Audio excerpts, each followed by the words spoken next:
এই যে শুনছেন, আমাকে একটু কার্ডিওলজি ডিপার্টমেন্টে কোথায় বলতে পারবেন? যুবকটা ফিরে তাকালো।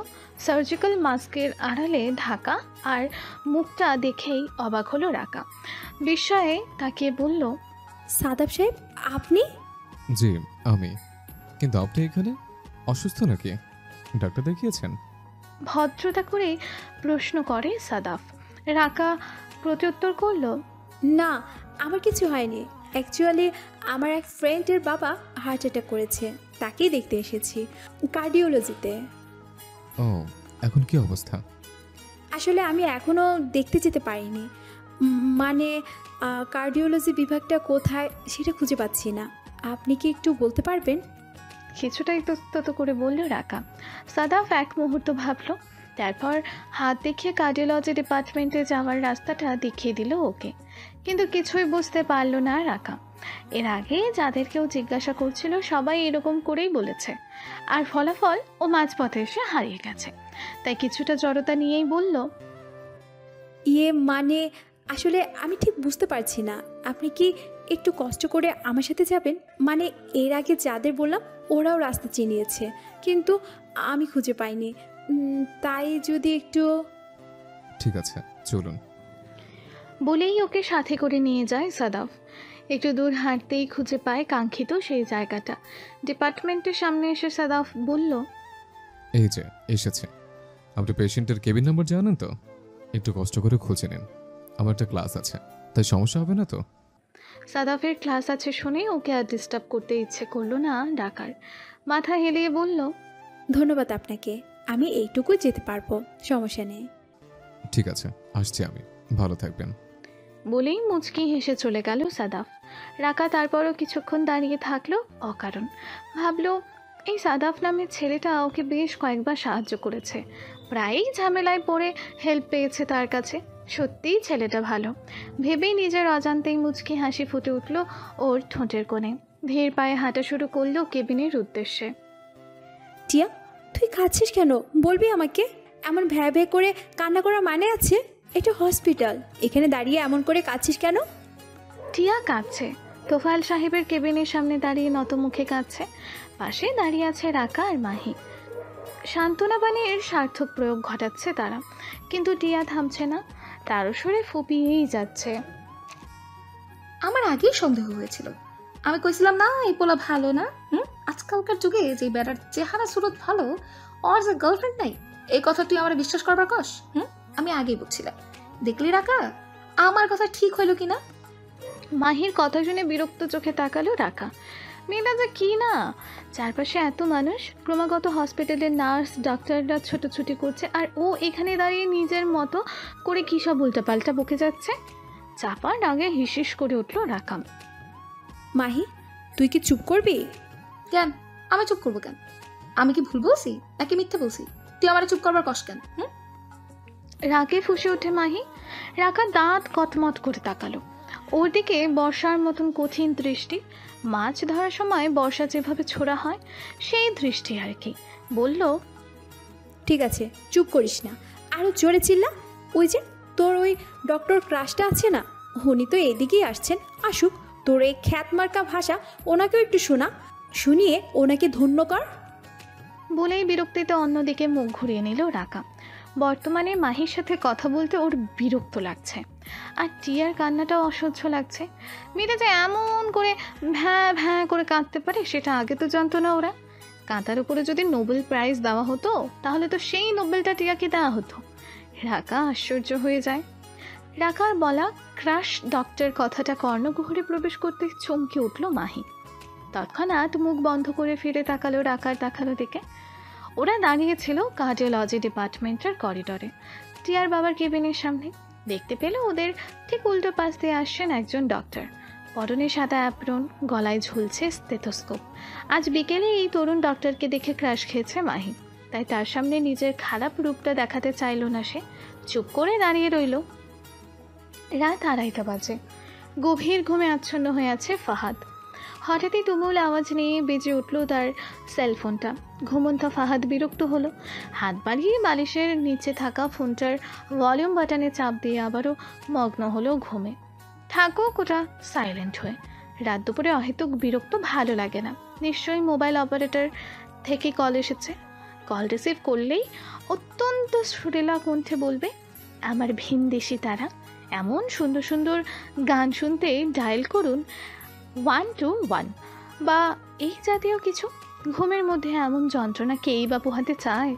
কিন্তু ফোন মহাশয় তাকে স্বস্তি দিল না, আবারও তুমুল আওয়াজ নিয়ে বাজতে শুরু করলো।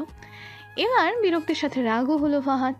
ফোনটা রিসিভ করে কানে ধরে যেই না লাইনের অপর পাশে থাকা ব্যক্তিকে কঠিন কিছু শুনিয়ে দিতে যাবে, অমনি ওপাশ থেকে কার যেন মিষ্টি একটা গলা শোনা গেল। মায়াময় কণ্ঠে বলল Maya, I am sorry Fahad, I am really sorry. তখন তোমার সাথে ওভাবে কথা বলা উচিত হয়নি আমার, সত্যিই সরি।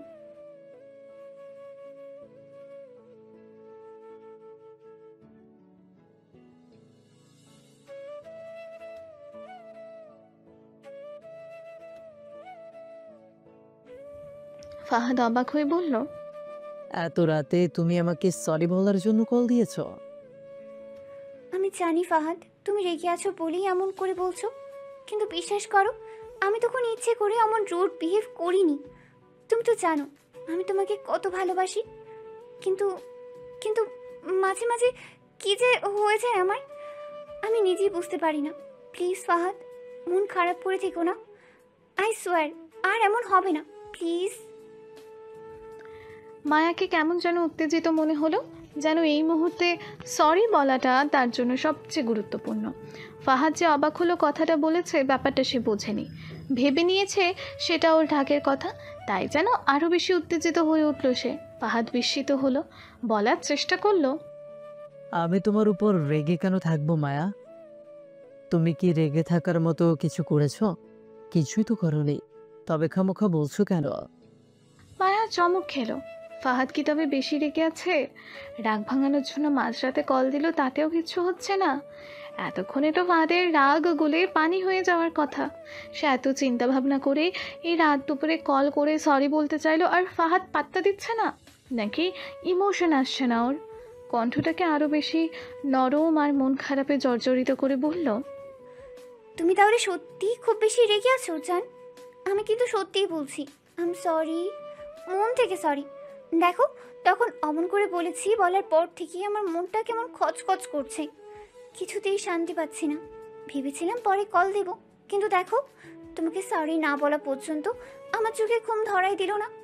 বিছানায় সেই শুয়েছি কখন, এখনও একবারও দু চোখের পাতা ভিনতেই পারিনি। প্রচণ্ড গিল্টি ফিল হচ্ছে। I am sorry Fahad, please forgive me. মায়ার মায়াময় বাক্য ব্যহে শেষ পর্যন্ত গলল ফাহাদের সরল মন। অবাক হলো, বিষয়ের রেশ খেলে গেল সারা শরীর জুড়ে। বিকেলের সেই ছোট্ট ঘটনাটা এত বড় প্রভাব ফেলে দিয়েছে মায়ের মনে। শুধু হঠাৎ রেগে গিয়ে ফাহাদকে কিছু বলে ফেলেছিল সেই কথা। হ্যাঁ, ও মন খারাপ করেছিল। মায়ার আচমকা অমন ব্যবহার ও আসলে মানতে পারেনি, কিন্তু সেটা তো ছিল সাময়িক। মায়া ওকে এতটাই ভালোবাসে যে ওই সামান্য মিসবিহেভটা নিয়ে এখনও মন খারাপ করে আছে। ভাবতেই ওর জন্য কেমন যেন মায়া লাগলো ওর। মেয়েটা সত্যিই ওকে খুব বেশি ভালোবাসে। ওকে আশ্বস্ত করতে নরম গলায় বলল, তুমি ভুল ভাবছো মায়া, আমি তখন কিছুই মনে করিনি। আসলে আমারই ভুল ছিল, হুট করে অমন করা উচিত হয়নি। সেই জন্য করার কথা বলেছ, তাদের দোষের তো কিছু হয়নি। মাঝে মাঝে মানুষের এমন হয়, হুট করে কোনো কারণ ছাড়া রেখে যায়। এটা সব মানুষেরই কম বেশি হয়। আমি জানি সেটা মায়াবিনী, তাই আমি মন খারাপ করিনি। বিশ্বাস করো, একটু না। সত্যি? কণ্ঠের মাঝেই যেন উল্লাস উপচে পড়ে মায়ার। ফাহাদ হাসে ওর এই বাচ্চামো দেখে, মৃদু স্বরে জানান দেয়, ভালোবাসি ফাহাদ, অনেক বেশি ভালোবাসি। প্রত্যুত্তরে মায়ার গদগদ হয়ে আসা কণ্ঠ শোনা যায়। সে যেন খুশিতে লাফিয়ে উঠেছে, আহ্লাদ করে বলল, সত্যিই ভালোবাসি। এখন ঘুমাও তো, অনেক রাত হয়ে গেছে। না ঘুমালে তো আবার তোমার চোখের নিচে কালি পড়ে যাবে, তখন পেতনি লাগবে, পেতনি। বুঝছো? এখন লক্ষ্মী মেয়ের মতো ঘুমাও। বলেই মিষ্টি করে হেসে ফোনটা রেখে দিল ফাহাদ।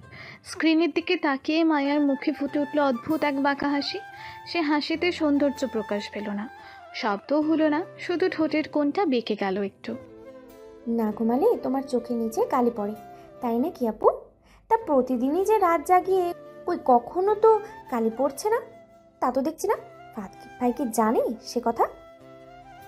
কারো বিদ্রুপ মেশানো কণ্ঠ শুনে ফিরে তাকালো মায়া। দেখতে পেল ব্যালকনির অপর সাইডে কফির কাপ হাতে দাঁড়িয়ে আছে ছায়া। এই ব্যালকনিটায় দুটো রুম থেকে আসা যায়, একটা মায়ার আর অন্যটা ছায়ার। দু বোন পাশাপাশি থাকবে বলে এই ব্যবস্থা করেছেন ওদের বাবা। ওকে এই সময় এখানে দেখেই মেজাজ বিগড়ে গেল ওর। রাগী কণ্ঠে বলল, তুই এখানে এই সময় বেলকুনিতে কি করিস? কফি খেতে খেতে তোর প্রেমের লোভ শুনতে এসেছি। আমার তো আর তোর মতো এতগুলো জানুবাবু শোনা নেই, এত মিষ্টি মিষ্টি করে কথা বলারও কেউ নেই, তাই তোরটা শুনেই না হয়ে থাকি। বলে গা জ্বালানো টাইপ একটা হাসি উপহার দিল মায়াকে। ও রেগে উঠল, বারুদের মতো ফুঁসে উঠতে উঠল, এত রাতে তোর কফি খেতে হবে? ন্যাকামির আর জায়গা পাস না, যা বলছি এখান থেকে যা। ছায়া অবাক হলো না, কারণ সে জানে তার এই বড় বোন চিরকালেই এমন বদমেজাজি। তার মেজাজকে পাত্তা দেওয়ার কোনো মানেই হয় না। ডোন্ট কেয়ার মুড নিয়ে বলল, বেলকুনিটা তোমার একার না আপু, যে তুই বললেই আমি সুসুর করে চলে যাব। তোর দরকার হলে তুই যা, আমি যাচ্ছি না। বলেই অন্যদিকে তাকিয়ে কফির কাপে চুমুক দিল ছায়া। এগিয়ে এসে ব্যালকনির রেলিং ধরে দাঁড়ালো, কাপটা রেলিংয়ের ওপর রেখে হাত দুটো ঠেকালো তার পাশে। বাহিরের দিকে অহেতুক মাথা ঝুঁকিয়ে খুব মনোযোগ দিয়ে কী যেন দেখতে ব্যস্ত হয়ে গেল। এদিকে মায়া যে দাঁড়িয়ে দাঁড়িয়ে তুষের আগুনের মতন ফুঁসছে সেটা আর খেয়ালই করলো না। ভাব দেখালো এমন যেন ও ছাড়া আর সেখানে দ্বিতীয় কোনো প্রাণীর অস্তিত্বই নেই। মায়া কিছুক্ষণ কঠিন দৃষ্টিতে তাকিয়ে থাকলো ওর দিকে। ওর কার্যকলাপ নিবিড়ভাবে পর্যবেক্ষণ করলো, অতঃপর দপদপ পায়ে হেঁটে চলে গেল নিজের ঘরে। যাওয়ার পর প্রচণ্ড শব্দ করে দরজাটা লাগাতেও ভুলল না, কিন্তু ছায়া তাতেও ফিরে তাকালো না, নিজের কাজেই ব্যস্ত হয়ে রইল। 7 দিন পর হসপিটাল থেকে রিলিজ দেওয়া হলো তোফায়েল সাহেবকে। কদিনে বেশ কয়েকবার সাদাফ নামের সেই পরোপকারী ছেলেটার সাথে দেখা হয়েছিল রাকার। দ্বিতীয়বার যখন তোফায়েল সাহেবের সঙ্গে দেখা করার জন্য হসপিটালে এসেছিল, তখনও কেবিন থেকে বেরিয়ে গিয়েছিল হারিয়ে। তারপর আর খুঁজে পায় না। সেই খুঁজতে খুঁজতে আবারও দেখা হয়ে গেল সেই সাদাফের সাথে। ইতস্তত করে আবারও সাহায্য চেয়ে বসে ওর কাছে। সাদাফ অবাক হয়, রাকার যে স্মৃতিশক্তি বড়ই দুর্বল সেটা বুঝতে দেরি হয় না। মনে মনে হাসে, এই মেয়ে তার শ্বশুরবাড়ি গিয়ে প্রথম নিজের বরকে চিনবে কি করে কে জানে। ভাবতে পেট ফেটে হাসি আসে ওর। কোনো মতে হাসি আটকে ওকে নিয়ে যায় সেই কার্ডিওলজি ডিপার্টমেন্টে। আবারও দেখা হয়, বিপদে পড়ে না, এমনি রাস্তায় কথা হয় সাদাফের সাথে, বিনিময় মিষ্টি মিষ্টি দু একটা বাক্যের। বর্তমানে রিকশায় চড়ে বসার দিকে যাচ্ছিল রাকা মাহি, ভার্সিটি থেকে ফিরছিল। রাকার কাছে ওর এতদিনের কাণ্ডকীর্তি শুনে অবাক হলো মাহিও। সাদাফের সাথে ওর কিভাবে, কোথায়, কতবার দেখা হয়েছে সেসব খুঁটিয়ে খুঁটিয়ে শুনে তারপর হঠাৎ গম্ভীর হয়ে যায়। রাকা ভ্রু কুচকে তাকিয়ে থাকে ওর দিকে, প্রশ্ন করে, কিরে তোর আবার কি হলো? মাহি জবাব দিল না, দাঁত দিয়ে নখ খুঁড়তে লাগলো। ওকে বা হাত দিয়ে আলতো করে একটা ধাক্কা দিল রাকা। কুঞ্চিত ভ্রুদয় আরও কুচকে রেখে বলল, আব্বে ওই। হ্যাঁ বল। কিছুটা থতমত খেয়ে বলল মাহি। রাকা অবাক হলো, হঠাৎ কী নিয়ে এত চিন্তা শুরু করলো এই মেয়ে। আমি কি বলবো? বলবি তো তুই, এত কি চিন্তা করছিস? ভাবছি। বলেই আবারও গুম মেরে গেল মাহি। সে এখন গম্ভীর চিন্তায় মগ্ন রাকার ব্যাপারটা নিয়ে। রাকা কি সাদাফের প্রেমে পড়ে গেছে, কিংবা সাদাফ? বারবার দেখা হচ্ছে, বিপদে পড়েই হোক বা যেভাবে, ছেলেটা ওকে সাহায্য করছে, রাকাও হেল্প নিচ্ছে, মিষ্টি মিষ্টি কথা হচ্ছে। তার মানে কি দাঁড়ায়? প্রেম হতে তো বেশি দেরি নেই। খানিক পর বলল, রাকা সত্যি করে বলতো, তুই কই সাদাবকে পছন্দ করা শুরু করেছিস? বাই এনি চান্স প্রেমে পড়ে যাসনি তো? দূর, কি যে বলিস না তুই, আমি তো মাথা মুন্ডু কিচ্ছু খুঁজে পাই না। আমি ঠিকই বলি। দেখ দোস্ত, আমার মিথ্যা বলিস না। আই এম ড্যাম শিওর তুই প্রেমে পড়েছিস। কেমনে বুঝলি? বিরক্ত হয়ে প্রশ্ন ছড়ে রাকা। বুঝলাম কিভাবে? দাঁড়া বলছি। প্রথমত, প্রায় প্রায় ওই ছেলেটার সাথে তোর দেখা হয়, কথা হয়, কিন্তু ব্যাপারটা তুই আমারে বলিস নাই। যেখানে তুই সব কথাই একেবারে সব কথাই বলিস, সেখানে এই ব্যাপারে বললি না কেন? এটা কি বলার মতো কোনো ব্যাপার হলো মাহি? এটা তো কোনো ইম্পর্টেন্ট বিষয় না। আচ্ছা যা বল, এটা থেকে কি বোঝা যায়? তুই এটা আমাকে বলিসনি তোর লজ্জায়। আমি খেয়াল করে দেখেছি, তুই যখন আমাকে ওই ছেলের কথা বললি, তখন কথায় কথায় কেমন যেন লজ্জা পেয়ে যাচ্ছিলি। একেবারে লজ্জায় লাল হয়ে যাচ্ছিল তোর গাল। এই দেখ, তোর গাল এখনো লাল হচ্ছে, এই যে দেখ। মাহিকে উত্তেজিত লাগে। রাকা খেয়াল করে সত্যি সত্যিই তার গাল দুটো ভারী ভারী লাগছে। তার মানে কি সে লজ্জা পাচ্ছে? গাল লাল হয়ে উঠেছে কি? মাহি হাসে, দুষ্টুমির গলায় বলল, প্রেমে পড়লে এমন হয়, বুঝেছিস? এমনই হয়। আমি প্রেমে পড়িনি, তুই কি আমাকে নেদা বাচ্চা ভাবিস যে আমি বুঝবো না?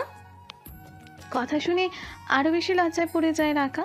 কপট রাগ দেখিয়ে বলল, না, তুই ন্যাদা বাচ্চা হতে যাবি কেন? তুই হচ্ছিস পাকা বুড়ি, হয়েছে অনেক, এবার থাম, পাকনামো ছেড়ে বাসে যা। বলেই রিক্সা থেকে নেমে যায় রাকা। তার বাসা চলে এসেছে। মাহির বাসা এখান থেকে আরও কিছুটা দূরে, তাই ও এই রিক্সায় চলে যাবে।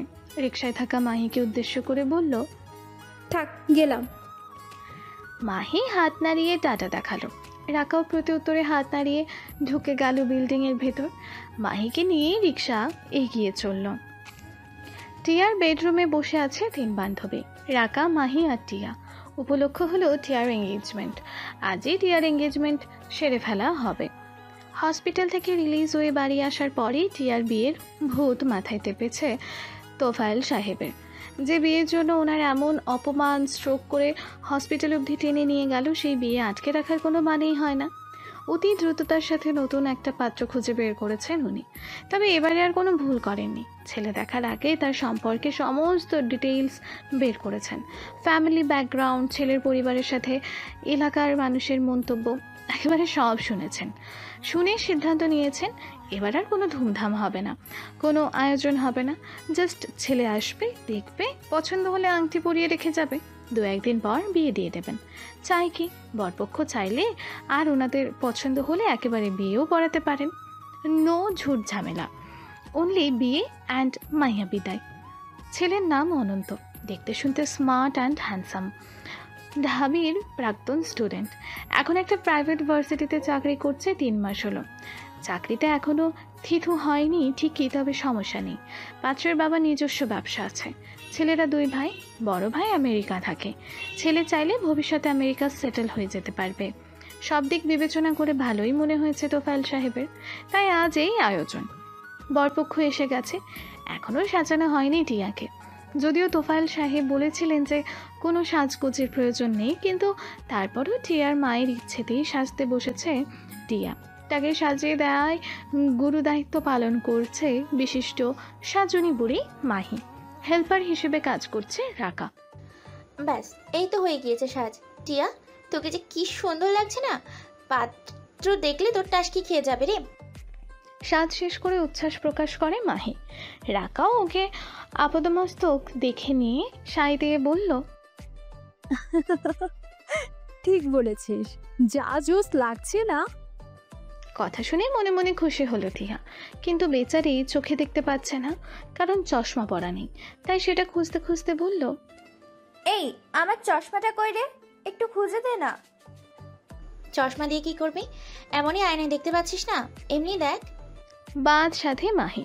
রাকা অবশ্য চশমা খুঁজতে লেগে গেল সঙ্গে সঙ্গে, কিন্তু পেল না। সেটা শুনে চমকে উঠল টিয়া। চশমা নেই মানে? তবে ও চোখে দেখবে কি করে? অসহায় গলায় বলল, ভালো করে খুঁজে দেখ না, চশমা ছাড়া আমি যে চোখেই দেখি না। রাকা আবারও খুঁজলো, কিন্তু পেল না। এদিকে অস্থির হয়ে উঠলেন তোফায়েল সাহেব। এতক্ষণ হয়ে যাচ্ছে তবু টিয়া আসছে না কেন? ও কি সাজতে সাজতে শহীদ হয়ে গেল নাকি? টিয়ার মায়ের উদ্দেশ্যে হাত ছাড়লেন, টিয়াকে পাঠিয়ে দেওয়ার জন্য বললেন। স্বামীর কথা শুনে ছুটে এলেন টিয়ার মা। এসেই এই ঘটনা, টিয়ার চশমা পাওয়া যাচ্ছে না, আর তাই নিয়ে হুলস্থুল করছে ওরা। উনি দৌড়ে গিয়ে টিয়ার এক্সট্রা চশমাটা বের করে আনলেন, যেটা সব সময় প্রয়োজনের জন্য তুলে রাখেন উনি। কিন্তু এবারে বাদ সাধলো মাহি। ও কিছুতেই টিয়াকে চশমা পরতে দেবে না। চশমা পরলে নাকি ওকে একদম ভালো লাগবে না, দেখা যাবে বরপক্ষ তখনই পছন্দ করবে না, এত কষ্ট করে সাজানোর কোনো দামই থাকবে না, তাই কোনো মতে চশমা পরতে দিবে না সে। মাহির যুক্তি শুনে রাজি হয়ে গেলেন টিয়ার মা। চশমা ছাড়াই টিয়াকে নিয়ে বেরিয়ে এলেন। নিজেকে তখন হঠাৎ করে খুব অসহায় লাগতে লাগলো টিয়ার। সে চশমা ছাড়া একেবারেই অচল, কিছুই দেখে না। বরপক্ষের সামনে গিয়ে ও করবেটা কি? কে যে বর আর কে যে কি বুঝবে কি করে? শেষে শ্বশুরকে সালাম করতে গিয়ে ঘটক সাহেবকে করে ফেললে। কিন্তু ওর দুঃখটা কেউ বুঝলো না, জোর করে ধরে বেঁধে পাঠিয়ে দিল বরপক্ষের সামনে। টিয়াকে পাঠিয়ে দেওয়ার পরপরই রুমের দরজায় এসে হুমড়ি খেয়ে পড়ল রাকা মাহি। ওরা এখনও পাত্রকে দেখেনি, টিয়াকে সাজাতে ব্যস্ত ছিল তখন, তাই এখন এসে দরজার আড়ালে দাঁড়িয়ে দেখতে লাগলো ওদের। ড্রয়িং রুমে বসানো হয়েছে তাদের। টিয়ার রুম থেকে বেরিয়ে সোজা গেলেই সেটা, তাই এখান থেকে তেরছাভাবে দেখা যাচ্ছে ড্রয়িং রুমটা। ওখানে একপাশে সিঙ্গেল সোফায় বসে আছেন তোফায়েল সাহেব, তার পাশে ডাবল সোফায় বসেছে দুজন পৌর আর একজন মধ্যবয়স্ক নারী, সম্ভবত বরপক্ষের কেউ। তাদের ঠিক সামনে অর্থাৎ তোফায়েল সাহেবের অন্য পাশে বসেছে তিনজন যুবক। দরজার আড়াল থেকে ওদের দেখেই চমকে উঠল ওরা। ওখানে সাদাফ বসে আছে। রুদ্ধশ্বাসে দরজার ফাঁক থেকে সরে এলো রাকা। মাহির চোখে মুখেও বিস্ময়, চমকিত কণ্ঠে বলল, এই ছেলেটা এখানে কেন? তার মানে এই কি পাত্র? বুঝতে পারছি না। কোনো মতে জবাব দেয় রাকা। বিস্ময় আর দুশ্চিন্তায় তার মুখ থেকে কথা সরছে না, কিন্তু সে দুশ্চিন্তা মুক্ত করলো মাহি। হঠাৎ করে চেঁচিয়ে উঠে বলল, আরে ছেলের নাম তো অন্তর, এই ছেলের নাম সাদাব, তার মানে ও পাত্র নয়, পাত্রর কেউ। আর কিছু বলতে পারল না মাহি। তার আগেই রাকা ছুটে এসে ওর মুখ চেপে ধরলো, ইশারায় বোঝালো চুপ করতে। মাহি চুপ করলো, কিন্তু মুখ থেকে ওর হাতটা সরিয়ে দিয়ে চাপা স্বরে নিজের উচ্ছ্বাস প্রকাশ করতে ভুলল না। বলল, ইয়ে সাদাব, তুই আর পাত্র নয়। ইয়ে রাকা, তোর তো সেট হয়ে গেছে, নাচ দোস্ত নাচ, লেটস এনজয়। রাকা খুশি হলো, বুকের ভেতর থেকে যেন এক টনের পাথর নেমে গেল। আনন্দে উচ্ছ্বসিত হয়ে জড়িয়ে ধরল মাহিকে। সে জানে না কেন, তবু সে খুশি হলো। টিয়ার বর সাদাফ নয়, অন্য কেউ। এজন্যই হয়তো হঠাৎ অকারণেই খুশি হতে চায় মানুষের মন। তখন সন্ধ্যা হয়ে এসেছে। টিয়াকে আংটি পরিয়ে দিয়ে ওকে ভেতরে পাঠিয়ে দিল পাত্রপক্ষ। টিয়া আসতেই ওকে জেগে ধরলো রাকা আর মাহি। বর পছন্দ হয়েছে? কেমন লাগলো তাকে? তোর দিকে তাকিয়েছিল কিভাবে? নির্লজ্জের মতো ওনা লজ্জায় থাকাতেই পারেনি, ইত্যাদি অনেক অনেক প্রশ্নের চাপে চিড়ে চাপটা অবস্থা টিয়ার। শুধু গো বেচারার মতো করে বলল সে, আমি তোকে দেখতেই পারিনি, তোরাই তো চশমা ছাড়া পাঠালি, তো আমি দেখবো কি করে? তাই বলে একটুও দেখিসনি অন্তত মুখটা? আশ্চর্য হয়ে প্রশ্ন ছুড়ল রাকা। টিয়া অসহায় চোখে তাকিয়ে মাথা নাড়ালো, মুখে বলল, একেবারে দেখিনি তা নয়, তবে দেখে কিছুই বুঝিনি।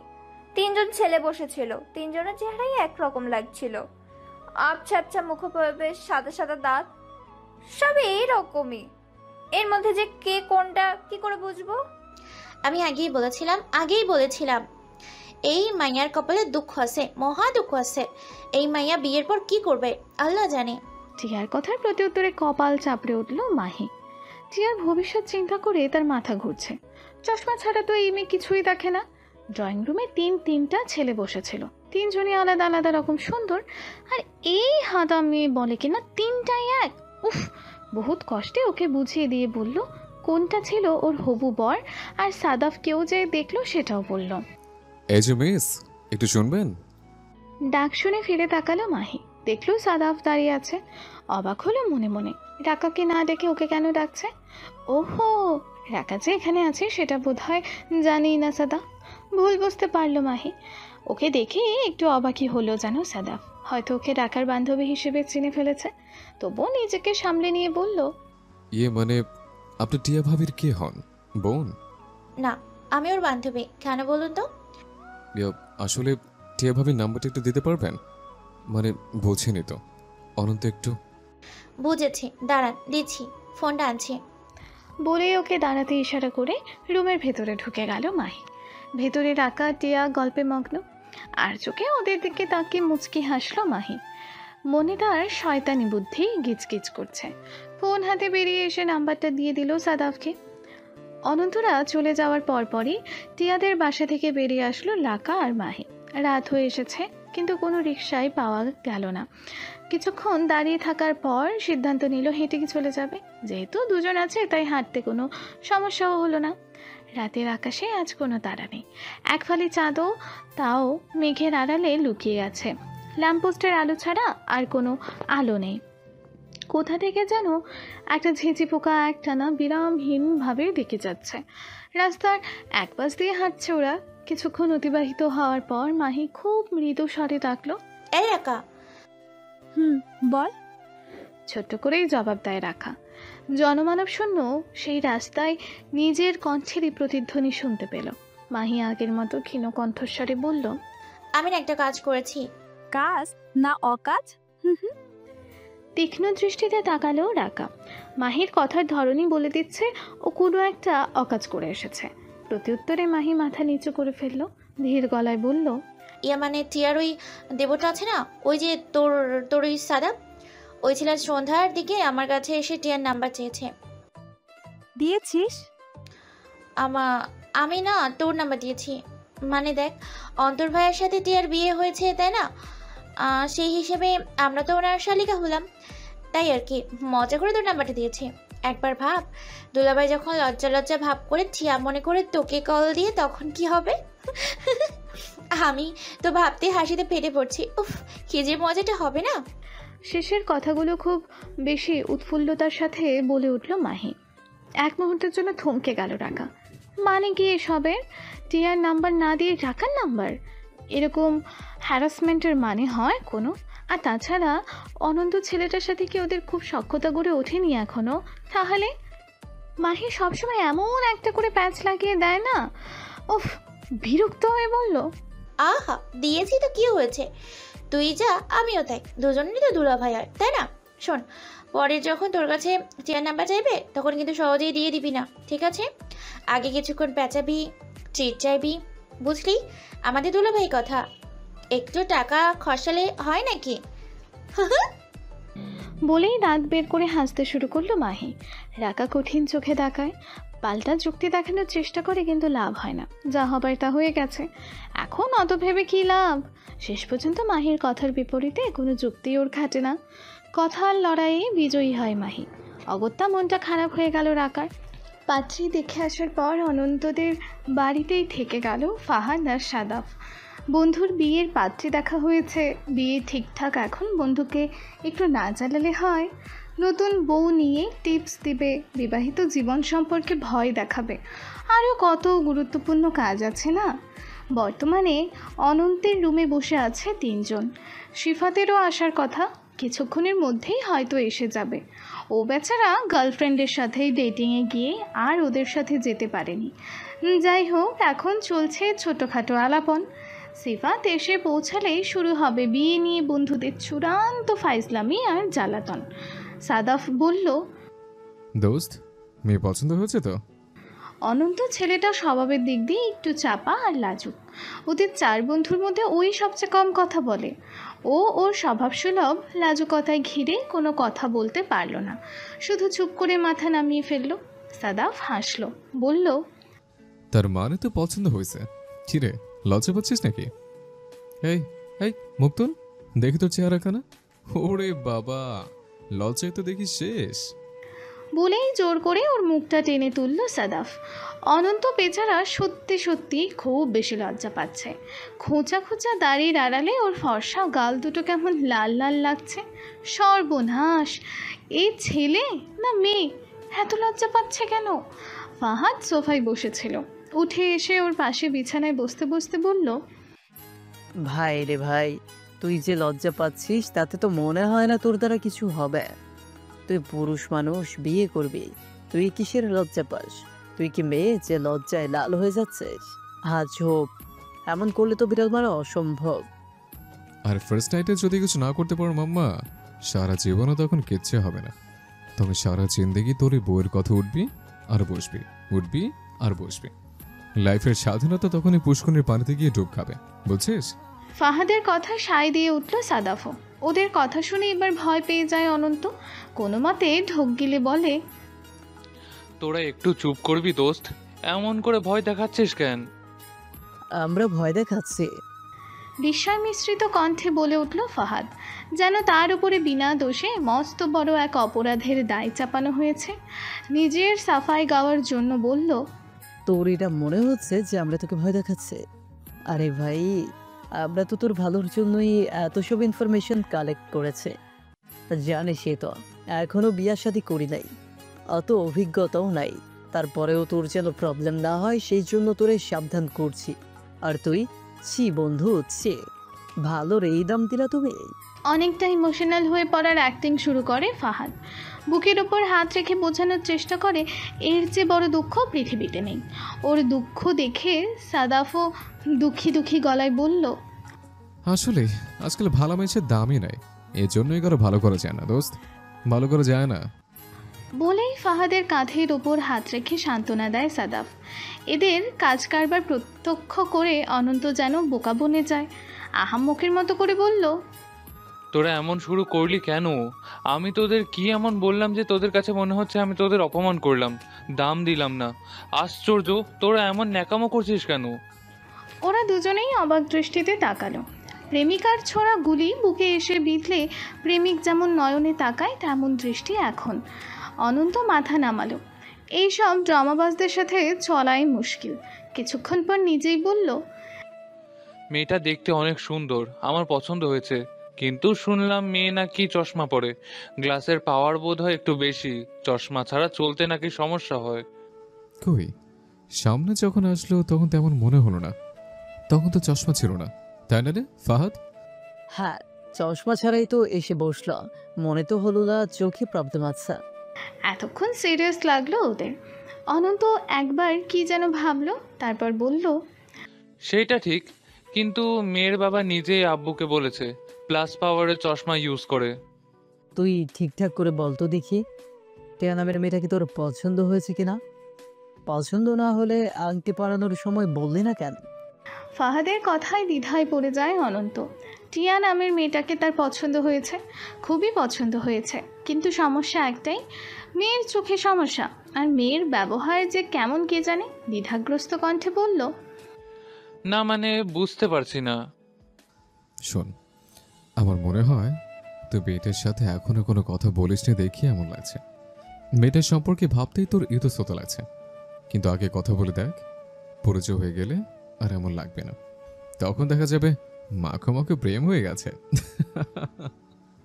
বলেই হো হো করে হাসতে লাগলো সাদাফ। ফাহাদও তাল মিলিয়ে হাসতে শুরু করে। অনন্ত ছেলেটা এবার লজ্জায় মাথা নিচু করে বসে থাকে। এরপর ফাহাদ আর কিছু বলতে যাবে, তখনই হঠাৎ ফাহাদের ফোনটা বেজে উঠল। স্ক্রিনের দিকে তাকিয়ে দেখতে পেল মায়াবিনী কলিং। লেখাটা দেখেই ঠোঁটের কোণে হাসি ফুটে উঠল ওর। ফোনটা হাতে নিয়ে বন্ধুদের দিকে তাকাতেই দেখতে পেল ওরা কেমন যেন চুপ করে তাকিয়ে আছে। সাদাফ তো ফাইজলামি করে বলেই ফেললো, নে, বলতে না বলতে আমাদের ফাহাদের মায়াবিনী কল করেছে। শোন অনন্ত, টিয়া ভাবির সাথে তোর যখন প্রেম হয়ে যাবে তখন কিন্তু এমনই হবে, বুঝছিস? ফাহাদের মতো তোকেও যখন তখন প্রেমিকার ফোন রিসিভ করতে হবে, যখন যেখানে যেভাবে ডাকবে অমনে যেতে হবে। যদি না শুনিস তখন। বলেই ডান হাতটা গলার কাছে এনে ছুরি চালানোর ভঙ্গি করে জিভ বের করলো। মানে কথা না শুনলেই শেষ, খুন করে দেবে। ওর ভঙ্গিমা দেখে মৃদু হাসলো অনন্ত। ফাহাদ রাগী চোখে তাকালো, কিন্তু কিছু বলার সুযোগ পেল না। কলটা রিসিভ করে অনন্তের ব্যালকনির দিকে চলে গেল। ওদের থেকে আড়ালে এসে প্রেয়সীর ফোন কানে নিয়ে বলল, হ্যাঁ মায়া, বলো। তুমি কোথায় ফাহাদ? বাসে আছো? না, একটু বাইরে আছি। কেন?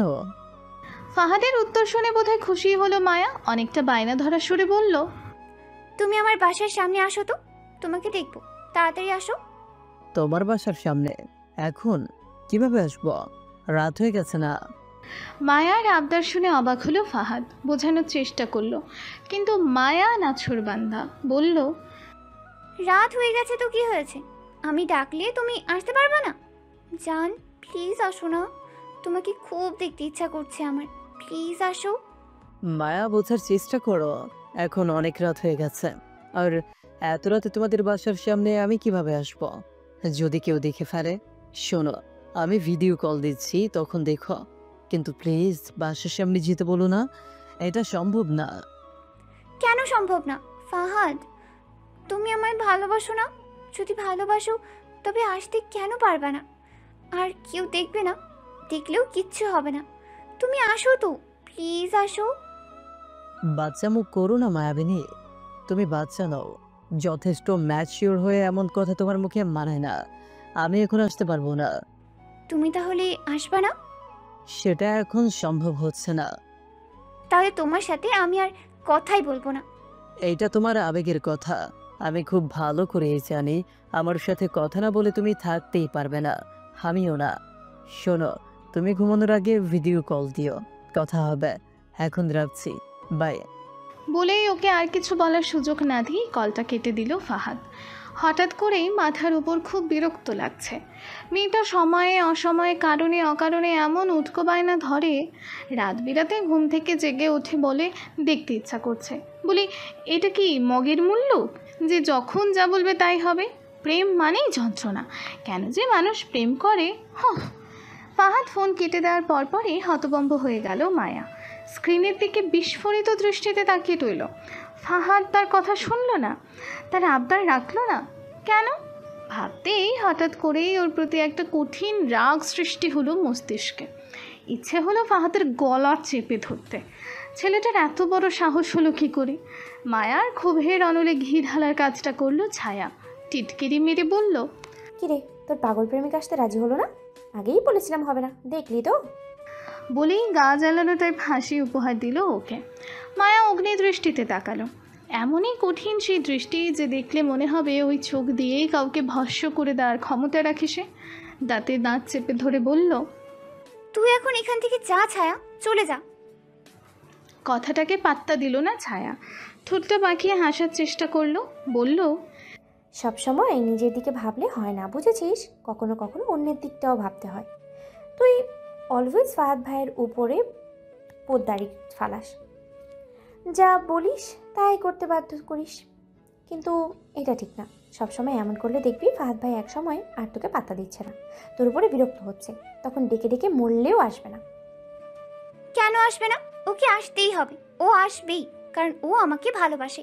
আমার কথায় ও না এসে থাকতেই পারবে না। গত 3 বছর ধরে দেখে আসছি, আমি যা বলেছি ও তাই করেছে, তাই আজও আসতে বাধ্য। রাগে চিৎকার করে উঠল মায়া। ছায়া তাচ্ছিল্যের হাসি দিয়ে বলল, গত 3 বছর ধরে করেছে মানে এই নয় সে আগামী 3 বছরও সে এমনই করবে। সময় বদলায়, এর সাথে মানুষও বদলায়, ফাহাদ ভাইও বদলাবে। আজ যেমন তোর সাথে আসতে না করে দিল, তেমনই এক সময় আর আসবেই না। এখনো সময় আছে, নিজেকে বদলা, অন্যকে সম্মান দিতে শেখ। শুধু তোর কথাটাই শেষ কথা না, আরও কারো কথা থাকতে পারে। খবরদার, আমাকে জ্ঞান দিতে আসবি না তুই। ছোট ছোটর মতো থাক, পাকনামি করতে আসবি না একদম। আর এক্ষুনি বেরিয়ে যা তুই, ফাহাদকে আমি দেখে নেব। হাত দেখিয়ে ওকে চলে যেতে ইশারা করলো মায়া। রাগে তার গা জ্বলে যাচ্ছে, কাউকে খুন করে ফেলতে ইচ্ছা করছে। কাকে? ফাহাদকে হয়তো বা, কিন্তু ছায়া গেল না, ঠায় দাঁড়িয়ে থেকে বলল, রাগ নিয়ে বিশ্ব জয় করা যায় না আপু। আমি জানি ফাহাদ ভাই তোকে ভালোবাসে, খুব ভালোবাসে।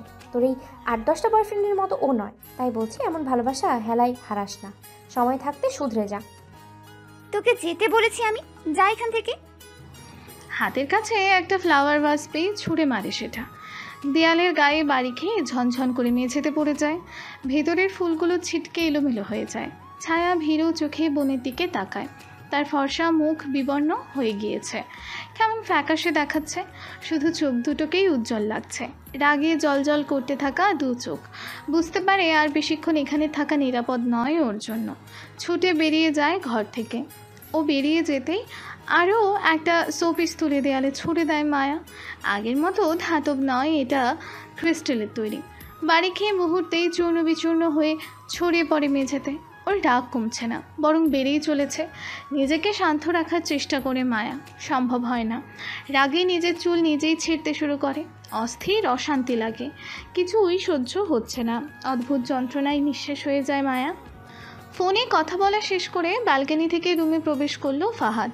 প্রেম করার জন্য নিজের প্রতি একটা চাপা আক্ষেপ প্রকাশ করে বলল, শালা প্রেম করাও দোষ, না করাও দোষ। শোন অনন্ত, খবরদার টিয়া ভাবির সাথে প্রেম করতে যাস না। মায়া মানুষ যে কি সেটা আমি বুঝছি। আমার মতো ভুল তুই করিস না ভাই। বিয়া ঠিক করছে, তুই সিধা বিয়ার পিড়িতে গিয়ে বস। নো প্রেম, নো ঝামেলা। কেন, তোর গার্লফ্রেন্ড আবার কি বায়না ধরলো? হানিমুনে চাঁদে যাইতে চাইছে না সূর্যে? বলেই হো হো করে হাসতে থাকলো সিফাত। ওর কণ্ঠ শুনে ফিরে তাকালো ফাহাদ। ওকে আসতে দেখে অবাক হয়ে বলল, কিরে তুই আবার কখন এলি? যখন তুমি তোমার গার্লফ্রেন্ডের সাথে প্রেমালাপ করতে ব্যস্ত ছিলে তখন। হাসতে হাসতেই জবাব দিল সিফাত। ফাহাদ গিয়ে সাদাফের পাশে সোফায় বসলো। ওর মুখের ভাব দেখে ভ্রু কুচকালো সাদাফ। ধীর কণ্ঠে জিজ্ঞেস করলো, তোর আবার কি হলো? কি আবার হবে? রাতের বেলায় ফোন দিয়ে বলে দেখতে ইচ্ছে করছে, বাসার সামনে আসো। ভাই রে ভাই, এইটা কি মগের মূল্য? কেন, সমস্যা কি? যাইতি প্রেমিকের সাথে রসালাপ করে আসতে। বলেই মিটমিটিয়ে হাসতে শুরু করলো সাদাফ। ফাহাদ বিরক্ত হলো, নাক মুখ কুঁচকে ফেলে বলল, পাগল তুই? এই আধার রাতে আমি যদি ওই এলাকায় যাই আর ওদের এলাকার ওই খাইসা গার্ডটা যদি দেখে, ভাবতে পারো আমারে কি করবে? এমনি এমনি ছাড়বে? চোর বইলা চিল্লা লোক জড়ো করবে না? এই জন্যই বলেছিলাম দোস্ত, জীবনের যাই করো প্রেম করো না। তুমি তো শুনলা না, ড্যাং ড্যাং করে প্রেম করে বেড়াইলা। লও এখন ঠেলা সামলাও। সাদাফের সহজ জবাব। প্রত্যুত্তরে কিছু বলল না ফাহাদ। অনন্তের পাশ থেকে ফোরন কাটল সিফাত। বিদ্রুপের হাসি দিয়ে বলল, নিজে যখন প্রেম করবা তখন দেখবো আমরা এত বড় বড় কথা তোমার কোত্থেকে আসে। গার্লফ্রেন্ডের কথায় যখন চাকরি নাচন নাচবি তখন হবে আসল মজা। আমার মোটেও তোদের মতো জার্নি মার্কা গার্লফ্রেন্ড হবে না। আমার গার্লফ্রেন্ড হবে মিষ্টি, মাধুর্য পরিপূর্ণ একটা মেয়ে। আমি রোমান্টিক কিছু বললে সে লজ্জা পাবে। আমি তার লাজুক মুখের প্রেমে পড়ব। মাঝে মাঝে ছোট ছোট আবদার করবে, বায়না ধরবে, কিন্তু কখনোই লিমিট ক্রস করবে না। দু একটা অপ্রকাশিত কথা থাকবে আমাদের, যেটা কেউ কাউকে বলবো না, শুধু অনুভূতিটা বুঝে নেব। এমনই হবে আমার প্রেম, আমার ভালোবাসা। বলেই স্বপ্নালু চোখে বন্ধুদের দিকে তাকালো সাদাফ। বাকিরা কেমন অদ্ভুত দৃষ্টিতে তাকিয়ে আছে। ও অবাক হলো, বলল, তোর এমন করে তাকিয়ে আছিস কেন? সমস্যা কি তোদের? ওর কথায় ঘোর ভাঙল সবার। সিফাত তো টিটকারি মেরে বলল, অমন মাইয়া যদি তুই এই যুগে পাইস তো কইস যা। শোন, প্রেমে পড়ার আগে অমন ডায়লগ সবাই মারে, বিয়ের আগে খুব ভালো বলে যে আমার কথায় বউ উঠবে বসবে, কিন্তু বাস্তবে কি হয় জানিস? প্রেমিকা আর বউয়ের হাতে চরকি নাচন নাচে। সো ওইসব জ্ঞানী গুণী কথা আর কবি কবি ভাব দেখা লাভ নেই। কপালে যা আছে তাই হবে। কপালের লেখা আর কেই বা খণ্ডাতে পারে? যেমন কপাল তেমনই তো হবে। সায় জানায় ফাহাদও। এদের এইসব কথাবার্তা শুনে ভরকে গেল অনন্ত। কিছুটা রাগও হলো। এরা কি একে টিপস দিতে এসেছে নাকি নিজেদের দুঃখ বিলাস করতে এসেছে? বিরক্ত হয়ে বলল, আরে রাখতো তোদের ফিলোসফি মার্কা প্যাচাল। ওইসব বাদ দিয়ে আমারে বল এখন আমি কি করব? টিয়া মেয়েটার সাথে পার্সোনালি কথা বলবো? বলবি না মানে? অবশ্যই বলবে। আরে ভাই, কথা না বললে চেনা জানা হবে কেমনে? আর তুই যে লজ্জাবান পুরুষ। কথা শেষ করতে পারে না ফাহাদ, তার আগেই কথা বলে উঠল সাদাফ। বলল, কথা যে বলবি কেমনে বলবি?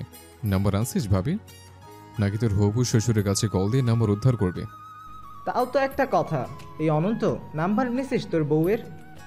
জিজ্ঞাসা করল সিফাত। অনন্ত লজ্জায় মাথা নিচু করে নিল। আমতা আমতা করতে করতে বলল, মানে আসলে আমি তো ওখানে কাউকে চিনি না, নাম্বার কার কাছ থেকে চাইবো, তাই আর কি। জানতাম তুই পারবি না, এটা তোর দ্বারা সম্ভবই না। কিছুতেই না। প্রথমে টিটকারি করলো সাদাফ, তারপর সিরিয়াস হয়ে বলল, শোন, আমি আগেই বলছিলাম তোর দ্বারা কিছু সম্ভব না। দেখা যাবে বিয়ের রাতে কল দিয়ে বলবি দোস্ত হেল্প কর, কেমনে কি করব বইলা দে। ওরে গাধা, তুই গাধা হতে পারিস, আমরা না। তাই তোর বলার আগেই নাম্বার নিয়ে আসছে। হ্যাঁ ধর। বলেই প্যান্টের পকেট থেকে নিজের ফোনটা বের করলো।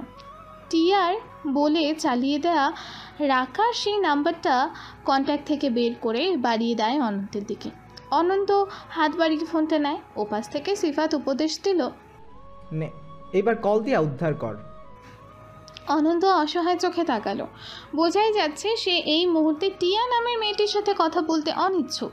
কোনো মতেই বলল, সাদাফ, শোন ভাই, আমি তো ওর সাথে আগে কখনো কথা বলিনি, তাই মানে তুই যদি একটু কথা বলে দিতি, একটু আলাপ করিয়ে দিস, মানে বুঝছিসই তো, আমি তো কখনো।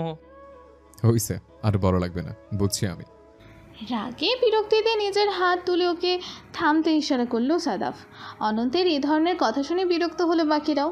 ফাহাদ তো বলেই ফেললো, ঠিক আছে, তাহলে তোর বাসরের সময়ও সাদাফকে কল করে বলি ভাই, আমি তো আগে কখনো বিয়ে করিনি, বাসরের অভিজ্ঞতা নাই। তুই একটু শালা, একটা লিমিট থাকা উচিত। ফাহাদের কথায়ও দমল না অনন্ত। মিয়ে যাওয়া গলায় তবু সাদাফের কাছে আবদার করলো, প্লিজ দোস্ত, না করিস না, এইবারের মতো হেল্প কর, একটু মেয়েটাকে কল দিয়ে দে। বুঝছি তুই শুধরাবি না। আক্ষেপ জানায় সিফাত। অনন্ত তবুও সাদাফকে ঠেলা মেরে বলল, সাদাফ, কিছু কর না ভাই। বাধ্য হলো সাদাফ। বন্ধুর আবদার রাখতে কল করলো সেই নাম্বারে। মনে মনে শুকনো একটা ঢোক গিলে জিভ দিয়ে ঠোঁট বিছিয়ে নিল। হবু ভাবিকে কি বলে সখ্যতা গড়ে তুলবে তাই পরিকল্পনা করে ফেলল। দুবার রিং হতেই রিসিভ হলো কলটা। তারপরেই ভেসে এলো কারো সুমধুর আওয়াজ। মিষ্টি সুরে সালাম দিল অপর পাশে থাকা ব্যক্তিটি। ডিনার করে রুমে আসে রাকা। টিয়াদের বাসা থেকে ডিনার সেরে আসার পরও মিসেস পারভিন জোর করে ধরে বেঁধে আরও কয়েক গ্রাস খাইয়ে দিলেন। তাই খাওয়ার ওভারডোজ হয়ে গেছে ওর। এখনই শুয়ে পড়লে নাক মুখ দিয়ে বেরিয়ে আসবে খাবারগুলো। তাই রিডিং টেবিলের কাছে এলো। তাক থেকে সৈয়দ মুস্তাফা আলীর তুলনাহীনা উপন্যাসটি টেনে বের করলো। সেটা হাতে নিয়ে গেল ঘরের লাগোয়া বারান্দায়। সবে বইটা খুলেছে তখনই হঠাৎ করে ওর ফোনটা বেজে উঠল। হাত বাড়িয়ে ফোনটা রিসিভ করে বলল, আসসালামু আলাইকুম, কে বলছিলেন? কণ্ঠটা শুনে অবাক হলো সাদাফ। কণ্ঠটা তার পরিচিত, এটা তো সেই রাকা নামের মেয়েটার গলা। কিন্তু নাম্বারটা তো টিয়ার, এর কাছে আসবে কী করে? যদিও নাম্বারটা দিয়েছিল যে সে রাকারই ফ্রেন্ড, তার নামটা অবশ্য জানা নেই ওর, কিন্তু রাকার সাথে ওকে দেখেছিল। আবার ওই মেয়ে তো টিয়ারও ফ্রেন্ড, তার মানে কি টিয়াও রাকার ফ্রেন্ড? তবে নিজেদের বিষয় ভাবটাকে তখনই প্রকাশ করলো না সাদাফ। নিজেকে সামলে নিয়ে বলল, ওয়ালাইকুম আসসালাম, এটা কি টিয়া ভাবির নাম্বার? উনি কি আছেন? এইবার রাকার চমক খাওয়ার পালা। ও এক ঝলকেই সাদাফের কণ্ঠস্বর ধরে ফেললো। আর টিয়ার নাম শুনে এটাও নিশ্চিত হয়ে গেল যে কেন ওকে কল করা হয়েছে। মাহির কাণ্ডকীর্তির জন্য মনে মনে লজ্জিত হলো রাকা। বিব্রত গলায় বলল, মানে এটা টিয়ার না, আমার নাম্বার। আসলে আসলে আপনার নাম্বার? কিন্তু আমি তো টিয়া ভাবি নাম্বারটা চেয়েছিলাম, ওটা আপনার কাছে গেল কি করে? এবারের প্রশ্ন শুনে বেশ থতমত খেয়ে গেল রাকা। মাহি যে ইচ্ছে করেই এমনটা করেছে সেটা এখন কিভাবে বলবে? ব্যাপারটা যেভাবেই বলুক তাতে মাহিকে ওর সামনে খারাপ বানানো হয়ে যাবে, কিন্তু ও তো সেটা চায় না। সেই জন্য খানিকটা বুদ্ধির আশ্রয় নিল। সাদাফের কথা পাত্তা না দিয়ে বলল, কি করে এলো সেটা বড় কথা নয়, বড় কথা হলো আপনি টিয়ার খোঁজ করছেন কেন? ওকে আপনার কি দরকার? কথা শুনে ভ্রুদয় কুঁচকে ফেলে সাদাফ। রাকাকে সে আগে এইভাবে কথা বলতে শোনেনি। মেয়েটার ভঙ্গিমা দেখে মনে হচ্ছে সে যেন ঝগড়া করার জন্য রেডি হচ্ছে। কিন্তু ও তো ঝগড়া করার জন্য কল দেয়নি, নাকি সম্পর্কটা বেআইন হয়ে যাচ্ছে বলে ঝগড়া করা জরুরি? হতেই পারে। মেয়েদের যত সব আজব আজব চিন্তাভাবনা কি না, ভেবেই একটা শ্বাস ফেললো।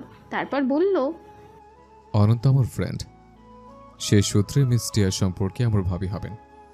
তো আমি আমার ভাবির নাম্বার চাইতে পারি না? তার সাথে কি আমার কথা থাকতে পারে না? সাদাফও যে সহজে হার মানবে না সেটা বুঝতে বেগ পেতে হলো না রাকাকে। তাই তর্কে যুদ্ধটাকে এগিয়ে নিয়ে যেতে দুষ্টু হেসে বলল, প্রয়োজনটা কার মিস্টার সাদাব, আপনার না আপনার বন্ধুর? সে যারই হোক না কেন, আপনাকে দিতে বলেছে আপনি দিন। বন্ধুর বউয়ের সঙ্গে তো আর আমি লাইন মারবো না। সাদাফের কথা শুনেই রাকা মৃদু হাসলো। ঠোঁট চেপে হাসি আটকে বলল, ঠিক আছে, অন্তত ভাইয়াকে একটু দিন তো। কেন? ভ্রুকুচকে আসে সাদাফের। ওর পাশ থেকে লাফিয়ে ওঠে বন্ধুরা। উত্তেজনায় চিৎকার করে, এই কি বলছে রে? সাদাফ নিজের ঠোঁটে আঙুল দিয়ে ওদের চুপ করে থাকার নির্দেশ দেয়। তারপর রাকার উদ্দেশ্যে বলল, অনন্তকে দিয়ে আপনি কি করবেন?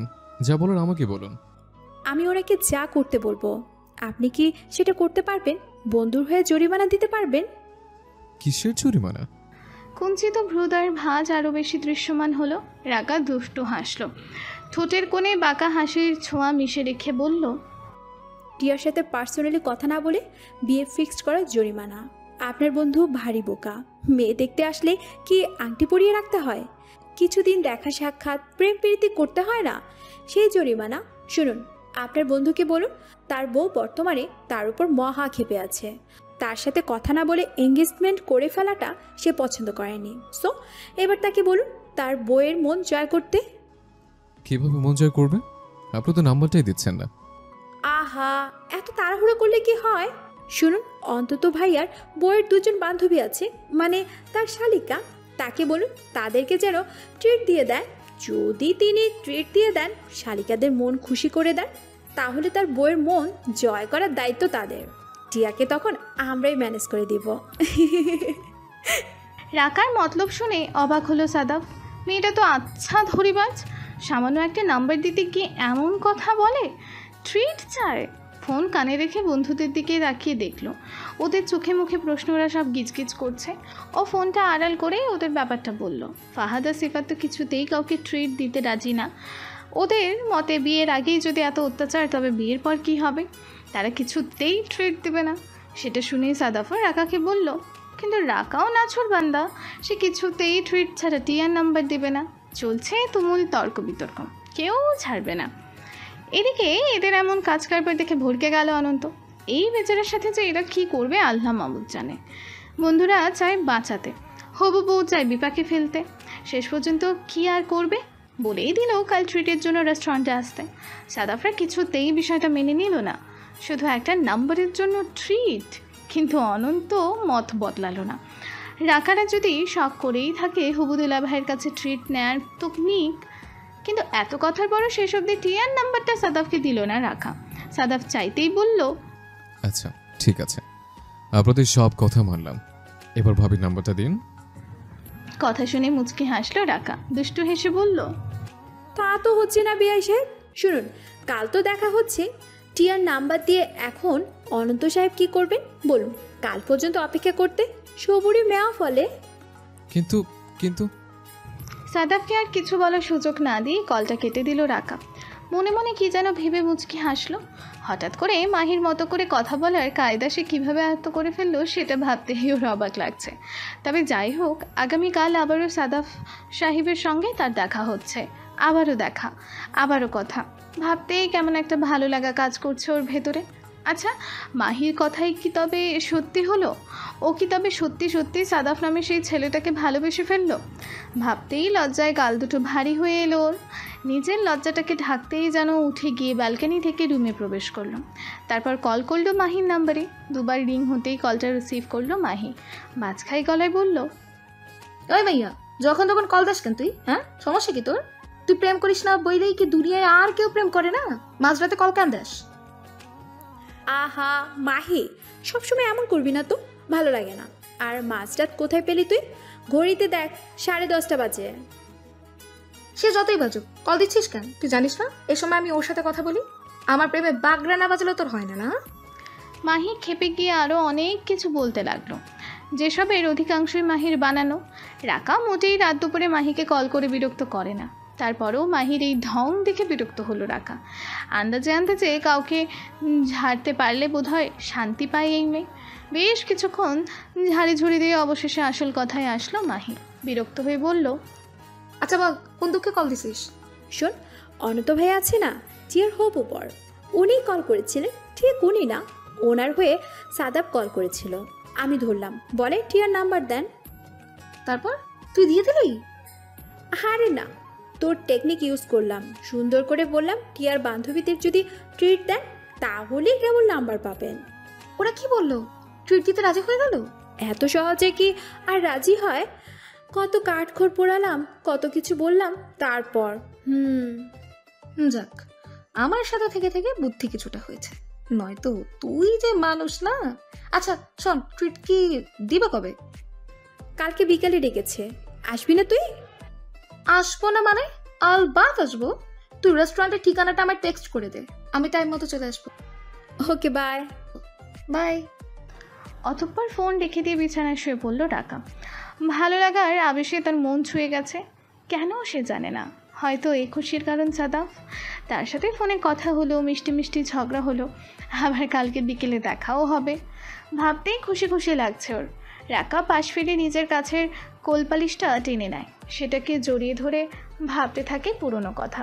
কিভাবে সাদাফের সাথে প্রথম দেখা, আবারও দেখা, পুনরায় দেখা, কথা বলা। ভাবতে ভাবতেই ঘুমিয়ে পড়ে যায় রাকা। সাদাফের বলে দেওয়া রেস্টুরেন্টের সামনে দাঁড়িয়ে আছে রাকা আর মাহি। অপেক্ষা করছে টিয়ার আসার।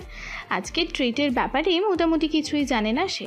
কিছুক্ষণ আগে কল দিয়ে জরুরি ভিত্তিতে এখানে আসতে বলেছে ওকে। কেন আসছে, কি করবে, কিচ্ছু বলেনি। সাদাফরা কি চলে এসেছে নাকি আসছে? কোথায় ওরা? হাত ঘড়ির দিকে তাকিয়ে প্রশ্ন ছড়ে মাহি। মেয়েটাকে অস্থির লাগছে। টিয়া কেমন হঠাৎ সারপ্রাইজ দিয়ে চমকে দিতে পারবে ভেবে উত্তেজনায় ছটফট করছে। এদিকে মনে মনে রাকাও আজ বেশ উত্তেজিত। ভেতরে ভেতরে তারও মনটা আজ উড়ুড়ু করছে। মাহির কথা শুনে নিজেও হাতে পড়ে থাকা ঘড়ির দিকে এক পলক চেয়ে বলল, 10 মিনিট আগে টেক্সট করেছিল, ওরা এসে গেছে।